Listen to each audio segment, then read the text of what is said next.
মিয়ানমারের রাখাইনে ভেঙে পড়েছে আর্থ-সামাজিক কাঠামো। বন্ধ সীমান্ত, নেই আয়ের কোনো উৎস। ফলে দেখা দিচ্ছে খাদ্য সংকট। আর এই অবস্থায় বাংলাদেশে ফের রোহিঙ্গা অনুপ্রবেশের আশঙ্কা জাতিসংঘের। পরিস্থিতি উত্তরণে চায় বাংলাদেশের সাহায্য। পরিস্থিতি পর্যবেক্ষণে 4 দিনের সফরে বাংলাদেশে আসছেন মহাসচিব অ্যান্তনিও গুতেরেস। মোর্শেদ হাসিবের রিপোর্ট। গেল অক্টোবরে মিয়ানমারের রাখাইন প্রদেশের সামাজিক অর্থনৈতিক পরিস্থিতি নিয়ে 12 পাতার একটি প্রতিবেদন দেয় জাতিসংঘের উন্নয়ন প্রকল্প, যেখানে বলা হয় রাখাইনে অর্থনৈতিক পরিস্থিতির ক্রমশ অবনতি হচ্ছে।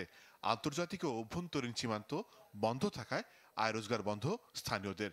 ধস নেমেছে খাদ্য উৎপাদনে, ভেঙে পড়েছে জাতীয় জরুরি সেবা। অন্তত 20 লাখ মানুষ পড়তে পারে চরম খাদ্য সংকটের মুখে। এমন পরিস্থিতিতে চলতি মার্চ ও আগামী এপ্রিল মাসে রাখাইনবাসীদের বাংলাদেশে অনুপ্রবেশের আশঙ্কা জাতিসংঘের। মিয়ানমারে এমন বাস্তবতায় আগামী বৃহস্পতিবার 4 দিনের সফরে বাংলাদেশে আসছেন জাতিসংঘের মহাসচিব অ্যান্তনিও গুতেরেস। সফরে রোহিঙ্গাদের সার্বিক খরচ মেটাতে অর্থঘাটতি তা গুরুত্ব পাবে এমন আশা সাবেক কূটনীতিক হুমায়ুন কবিরের। এইটা সমাধানের একমাত্র উপাদান বা স্থায়ী উপাদান হবে যদি ওদেরকে আমরা ফেরত পাঠাতে পারি। এবং সেই ক্ষেত্রে জাতিসংঘ, মিয়ানমার সরকার অথবা আরাকান আর্মি অথবা আসিয়ান যারা আছে বা জাপান যারা এখানে ভূমিকা পালন করতে পারে অথবা চীন, তাদের সাথে কোনো রকমের সহযোগী হতে পারে কি না।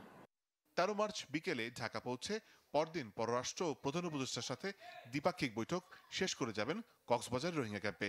সাথে থাকবেন প্রধান উপদেষ্টা ডক্টর মোহাম্মদ ইউনূস। ইফতার করবেন ক্যাম্পে আশ্রয় নেওয়া রোহিঙ্গাদের সাথে। কথা আছে ঢাকা ফিরে নাগরিক সমাজ এবং তরুণ নেতাদের সাথে আলোচনার। সফরের বিষয়ে জানতে চাইলে বাংলাদেশ জাতিসংঘের প্রতিনিধি বলেন, মূলত রোহিঙ্গাদের অর্থ তহবিলকে গুরুত্ব দেবেন গুতেরেস।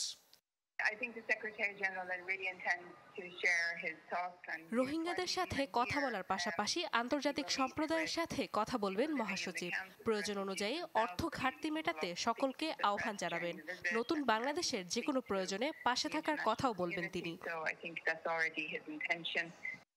সবশেষ 2017 সালে বাংলাদেশ সফর করেন অ্যান্তনিও গুতেরেস।